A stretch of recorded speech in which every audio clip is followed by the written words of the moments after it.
Echo Upgrade, a Nesonance. TLDR, Echo Upgrade, which stops your character from aging and allows you to pick your own age at a barber. A senescence costs 75 echoes total. Changeable, and upon purchasing, your character will stop showing any signs of aging, no matter the age. You will also be able to change your age to any stage at a barber free of charge. Why? Moon Rings and Waning Rings offer only the extremes of age and take up a ring slot. Age doesn't affect gameplay at all, and the in-game years are really just to keep track of real-life time, not in-game time. Age often messes up drip a little bit too, since the wrinkles and paler hair are rather ugly in many cases. Moon Rings and Waning Rings wouldn't become useless because of this change, since they have the highest HP capability of any ring. All I gotta say about this is, I don't think that the pale hair is rather ugly in many cases. I think people just don't work around it. Like, you can definitely make good drip that works with the paler hair. A lot of people just don't try, and then they end up with that paler hair on darker colored builds that doesn't look as good. Although I do think this is a good upgrade, or at least a good suggestion, because it kind of sucks having to take up a ring slot and then losing your plus 2 HP you're gonna get from that silver ring you were gonna put on anyway. Welcome back, and today we're doing Deepwoken's best suggestions. We're going through suggestions. We're going through the good ones this time, because I saw a few comments of people asking me for the best suggestions, as well as like positive unban appeals. But the thing is, I won't be doing positive unban appeals, because 95% of unban appeals that get accepted are literally just like auto unbans from people who got 1 month bans, so they're really not interesting. I tried doing a video on it before, or at least a segment in one, and it really didn't go well. Along with that, I'd like to cover something people were talking about in the comments. So not really something that like people were, but a few people said, if you're not like 1200 elo, then why are you talking about suggestions? I would like to say this: just because you are good at a game doesn't really mean that you know how game design or balance works. So with that being said, I would like anyone that had said that and who have left that comment to please fuck off, because I doubt you are better at design than I am in terms of these aspects. And if you are, I would love to hear your ideas down in the comments. But the point is, you don't necessarily need to be good to work on a baseline of design concepts that should generally be consistent in most well-designed games. Like, Deepwoken in PvP is basically a fighting game, right? So treat it like a fighting game and balance it like one. With that being said, let's get straight into it. This one's from Hyperion. Not surprised, he makes a new suggestion like every 2 days. I've recently noticed that not many lesser-known oaths currently have unique PvE interactions. I also noticed that some oaths excel in PvE, while some oaths get literal scraps in PvE. An example of an oath being trash in PvE currently is Chain Warden, as it's mainly a PvP-focused oath. Here's an idea I had for a Chain Warden buff that would make it viable to use in PvE. New Chain Warden effect in PvE: Bind. After landing a certain amount of Chain Warden mantras against a monster, or after guard breaking a monster, chains will surround and latch onto them, making them unable to move or use moves for a set duration. The chains will appear visually around a mob when this effect is active. This effect will last for a short duration. When the duration is over, the chains will visually break off. On larger bosses like Elder Primadontitis or Enmity, instead of the effects listed above, it will instead reduce their movement and reduce their armor a bit. The chains will appear cracked and rusted to show this. The main idea of this buff is to provide more setup for PvE builds, a little something to help in PvE. Now, while this is a good suggestion, and I think that overall, I don't really like how oaths are separated between PvP and PvE, and really everything in the game is. Like, even attunements have a little bit of discernation between whether they're better in PvE and better in PvP, and you'll see them in different builds like that. Generally, every attunement is more suited for PvP, but you'll see certain attunements more often than others in PvE. And I think that more things should be more flexible for both PvP and PvE in game. But I will say, I don't think that this is enough to make Chain Warden like viable in PvE. I think that overall, the other like oaths that are already dominating PvE, nobody's gonna choose this. Like, I don't think it's a bad idea, but nobody's gonna choose this over Dawnwalker or Blind Seer, for example, just because this exists, because both of those have more to offer for PvE. So this could be like a good starting point, and then we could just add more stuff specifically for PvE, or even add like different routes for oaths. So you could upgrade your oath, and then you could choose like PvE versus PvP stuff instead of having like everything more adaptable to PvP and PvE, because then it's kind of harder to balance around doing both. So yeah. Okay, this is a restate of what Hyperion said, which is, originally he did give the Red Death running critical, allow it to be feintable, which criticals in this game, I don't think any criticals should be feintable. I think they should be balanced around not being feintable, but you know, sometimes the devs are really bad at designing things, right? With that being said, he restated what he said, and this time people seem to like it, but buff the Red Death running critical. The Red Death running critical is one of the worst legendary weapon criticals in the entire game. The running critical is supposed to serve as a poking critical that applies blood poison and ether steel. However, it does a very poor job at doing so. The critical currently has a very long runtime, does little to no blood poison damage or ether steel, and does not cancel on parry or hit. You basically get punished for even throwing this critical out. Now, how can we fix this and make it viable to use? More movement speed during the critical. Honestly, I don't think this is really that good. Like, I feel like all they really need to do is make it cancel on both parry and hit, which is also his second thing here, which I haven't read yet. Yeah, a simple fix to one of its most major problems. The critical currently doesn't cancel on both parry and hit, so fixing these issues would make it better and less punishing to use. Yeah, the big problem is that a lot of the time people just hyper armor through it, or they parry it and then they hit you while you're still in the animation for it, which is just so stupid. And then speed up the animation, because it just takes too long. So yeah, I think he's right. They should probably speed up the animation and make it cancel, make it do all that stuff. That would just make it better. Which is ironic, because the best way to make the crit better is to make you use it less. This one's also from Hyperion, very simple. Add more whirlpool locations in the Etrian Luminant. Please! Oh my god, there needs to be more. There actually needs to be more. There's like 2 or 3, I don't even know. There's only one that I ever use because it's the closest. And dude, every time I'm anywhere out of the Etrian Luminant, or in the Etrian Luminant, and I'm like at Arisia or something, I just get out of Duke, I'm like, alright, I gotta go down to the depths, I wanna go get my bell. It takes so long. Buff the Kiersiger. It's like the worst weapon in the game. I think buffing the Kiersiger is like, okay, the first thing he says, yes, I know the title is preposterous, but hear me out. It's not. The Kiersiger sucks. It's so bad. And it has charisma scaling, but then it's like 2. Oh, which he's pointing out anyway. So this weapon is literally never used. I haven't seen it being used since the cooldown on the crit being gutted to oblivion. The problems with this weapon: abysmal dogshit charisma scaling, 2. Like, it doesn't even matter at that point. Like, why would you make a legendary? Which, the Kiersiger I already think is like poorly designed lore-wise, because why does it scale off charisma? Like, genuinely. It just felt like they were making a weapon, and then they were just like, oh, charisma doesn't have anything for weapons yet, and then they just slapped it on charisma, like, for no reason, which I think was stupid. Like, you guys should have made a weapon around charisma that scaled with it. Like, maybe you could have made a flute or something, I don't know. But still, like, it just felt like they made the weapon and just slapped charisma on it because charisma didn't have a legendary. Mid damage does 43 damage at 80 heavy, 90 charisma. I know medium users that do more than that per swing. The crit inflicts charm for 5 seconds. 2.5 if the enemy has disbelieve.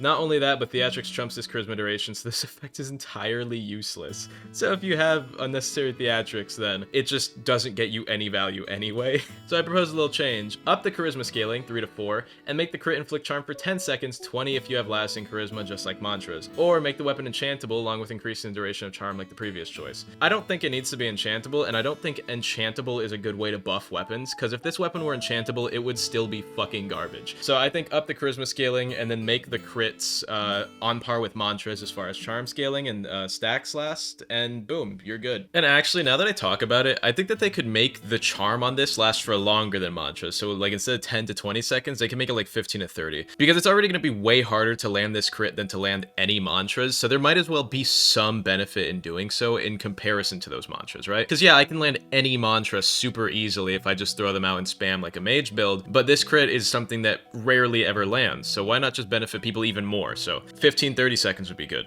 Make Mystics sell Aces. Mystics are rather useless now, and Aces have a higher demand. Because of this, Mystics should be able to trade you Aces to help with progression. Exchange rate can vary. Mystic Dialogue: I wish for more control over my own future. Price placeholder. Mystic grants you X Aces. Opinion: I'd rather the currency be notes, because Aces are a progression mechanic, and knowledge is already used in progression for things like Shrine of Order. If they cost the knowledge, it'd be harder for new players to get Aces, especially since they start with 0 knowledge. I don't think this is bad. Like, I think that we should have more ways to get Aces, especially after the progression changes, but I think making it notes is kind of crazy, but making it knowledge is also kind of crazy. Like, they're 2 different extremes. Like, making it notes would be like super easy. Like, dude, I'm gonna go buy 100 Aces with the money I have in my bank. But then making it knowledge is like, okay, well, now progressing is going to suck if I want to use Mystic. So I don't know, maybe they can make it like expensive as far as notes go, but even then it's like, dude, I have max money in my bank and I barely play the game. Or at least I barely progress, right? I play Chime of Conflict once a decade, but you get the point, right? So maybe making it expensive would be fine, but then that kind of just puts a bigger disparity on players who are newer in the game.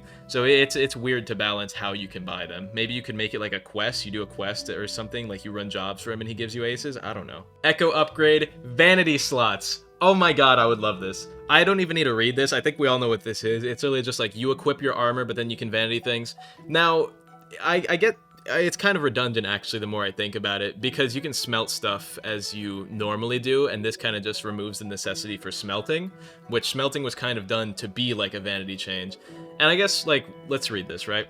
Cost 100 echoes. When you have fashionable, you gain an extra page in your journal slot, which looks exactly like your equipment info, and you can put any piece of equipment into the slot. Doing so will hide your original equipment and display the equipment you place in your vanity slot instead. You can use items solely for vanity without having to smelt them. With the upgrade, you can still smelt 2 objects at the artisan if you do want to combine an object, but it's not necessary. You can also equip moon rings or waning rings into your vanity slots to get the same effect without equipping it for the stats. That's a good idea. I think doing this for like rings would be great, just because for like people that need moon or waning rings in their older builds. But then if you added this and then the other echo upgrade we saw, Visenescence, then it would also make moon and waning rings completely useless. So they'd have to either rework them or remove them from the game. And then this would make smelting redundant. And I'm not like against making smelting redundant, but I personally think the devs wouldn't do this without changing how smelting works, because they generally don't seem to like redundancy in their game mechanics, because they like to either rework or remove things like that. Which I'm trying to think of an example from Rogue Lineage that they did it with, but I can't, and I think it was something to do with the Phoenix Feather, but you know, I can't think of it right now, so it just won't be brought up. I'd like to say this guy made a meme for his presentation. Despite having 2 major overhauls to the island visually, Arisia has remained unviable to progress on ever since progression shifted from farming mobs to farming mobs, since all it has is a single job and 2 job boards placed in comically bad spots. Yeah, awful. Add a variety of jobs to Arisia, add job boards throughout Arisia that are easier to access, make the Hidden Village Hive teleporter able to be used without the need to visit the Eastern Luminant, and make Arisia jobs give bonus XP when you're at power 8 or below, giving an edge over the later game's locations like Starswept Valley. Okay, I don't understand why you would need to use the teleporter without having to go to the Eastern Luminant, especially if you're progressing at Arisia. I guess if you want to fast travel like that, it's fine, but I think that isn't really necessary. Like, it just doesn't sound necessary, you know? Like, you're progressing at Arisia, dude. You're like power 5, okay? Go wash your face. Go do that later. And I know some guy's gonna hear this singular take in this video and be like, oh my god, Reaconteur, you make the worst takes I've ever fucking heard! But, lore-wise, it doesn't make sense. I'm all for accuracy in the lore, and there's no reason why you should be able to use the teleporters without washing your face, okay? And it's also just not, like, a necessity when you're at Arisia, of all places. Like, let's get real. But yeah, as a whole, Arisia is just absolutely garbage, and they should have more jobs, because the game's progression is kind of centered around jobs now, especially after the jobs update. Job, lots you need to get jobs. Anyway, let's move on to the next one. Everyone knows the new chat changes suck, so what I suggest is when being proposed a vow of mastery or a vow of allegiance, a new emote will appear as an option. Agree, which will function the exact same as saying yes or no or sure or whatever other form of the agreement you choose to use that day. This will allow players who don't want to give their data to a company who keeps messing up big time over and over, me, to still form vows. Now, okay, I have not done a vow of mastery in like 2 years, but why is this necessary? Do you need to respond in chat for vow of mastery now? Because I remember last time I had anything to do with a vow of mastery, it puts a little menu on your screen like when you get invited to a guild. Did they remove that? Is that what they did? This one I like. Tone down or give Providence Thorns a unique material. It's just too bright, and the bloom effect on higher graphics is just super bright. I do agree with this one. I think what they should do is add more toned down versions for most enchants. Because, first of all, enchants, they fuck up drip. I'm gonna be so for real. Some enchants just absolutely kill drip because they're too bright. Providence Thorns is one of them. It is obscenely bright, and like the thing I don't like about it too is it kind of conflicts with lighting. Luckily it's white light, so I mean it's not that bad, so it doesn't mess up screenshots, but it does conflict a little bit, and it does make things look a little bit washed out sometimes. Just like lower that light, dude. All you guys gotta do is make it glow a bit less. Make map cheesing and chime punishable. It takes no effort, no mechanical skill or reaction time, and if the map is uncheesable, you can just leave. It unfairly steals elo from players, and there's nothing you can do as a victim other than memorize the cheeser's name and dodge during timer. The moderation cannot do anything about it. You and all your friends can make a dedicated build, hop in the chime, and map cheese to your heart's content up to top 1 right now, and nobody can stop you. On first occasion, elo reset down to 800. If you get clip map cheesing again, your elo gets reset and you're blocked from entering chime for 3 days, account wide. Every repeat offense after this will just keep resetting your elo and giving 3+ X day bans chime ban. Repeat offenses clear after season ends. Wait, does he get out of the map? And if so, how do you win by doing this? Okay, so you clip out of the map, and I'm assuming you literally just follow the circle if there's like a platform under. Oh, this is so lame. No, this should just be straight up bannable. Like, not even like temp bannable. This should just be straight up permanently bannable from the game. Not because like a lot of people will hear me say that and think it's too harsh. But I think that if you're going out of your way to ruin the fun for other people in a game without intended game mechanics, you don't deserve to play that game. I don't care what the context is, I just don't think you deserve to play the game that you are playing if you're going to go out of your way and ruin it for other people just to do lame shit like this. And look at him censoring his name. Or what is he censoring? His slot? I don't even know. Dude, you're it's literally up in the top left and he didn't censor that. Oh, and now that I realize that the reason why that guy was censoring it was because he was censoring his stats to gatekeep the build so people would subscribe and join his Discord for it. That's so lame. Oh my god. Oh my god, and I thought the regular PvP YouTubers who would make people pay for builds were lame. That's on par, honestly. By the way, this guy's kind of stupid because you can see that he's using like 5 spirits and you can see what mantra he's using to get out of the map. So it's not like it even takes much effort to recreate the build effectively enough for you to just map cheese like this in the way that he did it himself. So I don't know what the point of him gatekeeping the stats is. Nobody needs to pay for your build, dude. We can basically see the entire build right there. And before you say, but you don't know every talent on it, because this is a stupid take or a stupid thing I've heard from like PvP YouTubers just sell builds, but you don't know every talent, and it's like, okay, do I need every single talent to play the game? No, dude. So as a whole, I think, first of all, the chime maps, I don't like the chime maps. I don't like any of the chime maps. There should not be hazards on your maps other than walls, okay? There shouldn't, and I like there shouldn't be volatile terrain on the maps, dude. Why, like, sometimes I'll get stuck on like a little ledge or something. It's like, why is this here? I would rather chime just be a box. Just make it a box. Just put us in a base plate, just a big, like 100 by 100 cage match. That's what I would prefer every chime map to be than what they are currently. Because right now the chime maps, they've always been cheesable. They have literally always been cheesable in some way. If you remember back in early Deepwoken, if you were playing back then, people would run the massive mantras, and then they would run stuff like massive ash slam, and then they'd run away from you, hide somewhere on the map where you couldn't see them, so you couldn't see the mantra coming out, and then they'd do an ash slam as big as the entire map, and then they would beat you by doing that. They would just hide somewhere where you couldn't see them, an ash slam bigger than the entire map, and you couldn't see the ash slam because you couldn't see them, and it would come out instantly, right? There's always been ways to cheese chime. Chime has always been lame. It's always been full of lame people, and dude, just make it a box and just kill all mages, I guess. I don't know. Anyway, I hope you guys enjoyed this video. This video is unscripted. I know, it's obviously unscripted, right? I usually script all my videos, but if I'm reading stuff on Discord, I usually don't. I would also like to say, no, I wouldn't like to say anything, actually. I'm just gonna give a shout out to all of my YouTube members of tier 2 and higher, which are going to be Brick, Philip, Delusional Mo, Elstern, Fun Guns, Broccoli, Carlia the Witch, Ekio Sugikuni, Burger, High Card, Vekazu, Vikori, Goobka, and Drizzy Drake Fan. Hope you all had an amazing day as usual, and goodbye.